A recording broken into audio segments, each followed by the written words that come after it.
भगवान ने कुत्तों से कहा, मैं तुम्हें 20 साल की जिंदगी दे रहा हूँ जिसमें तुम्हें दिन रात भौंकना होगा। कुत्तों ने कहा, 20 साल बहुत लंबा समय है, आप हमें मात्र 10 साल की जिंदगी दे दो। भगवान मान जाते हैं। फिर भगवान ने बंदरों से कहा, मैं तुम्हें 20 साल की जिंदगी दे रहा हूँ जिसमें तुम्हें लोगों को हंसाना और कूद फांद करना होगा। तो बंदरों ने भी कहा, 20 साल बहुत ज्यादा है, आप हमारी उम्र भी कुत्तों की तरह 10 साल ही कर दीजिए। भगवान फिर से मान जाते हैं। फिर भगवान ने गाय से कहा, मैं तुम्हें 60 वर्षों का जीवन देता हूँ जिसमें तुम्हें किसानों की मदद करनी है और खेती बाड़ी करनी है। इस पर गाय ने कहा, हे भगवान, 60 साल बहुत अधिक हैं, कृपया मुझे केवल 20 वर्षों का जीवन प्रदान करें।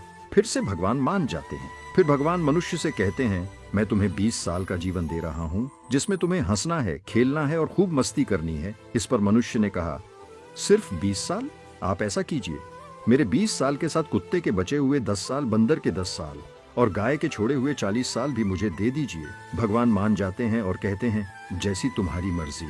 हम भगवान के दिए 20 साल बहुत मजे से जीते हैं, उसके बाद के 40 साल कड़ी मेहनत और परिश्रम से जीते हैं, फिर बचे हुए 10 साल बंदरों की तरह हम कूद फान करते हैं और आखिरी बचे हुए 10 साल हम घर के बाहर कुत्तों की तरह बैठकर पूरी दुनिया पर भौंकते हैं। हो सकता है जिंदगी का सच ना हो, पर कहीं ना कहीं इसमें सच्चाई भी छुपी हुई है। हम भगवान के दिए 20 साल बहुत मजे से जीते हैं। अगर आप भी इस बात से सहमत हैं तो यस जरूर लिखें और इसी तरह की कहानियों के लिए हमारे पेज के साथ जुड़े रहिए।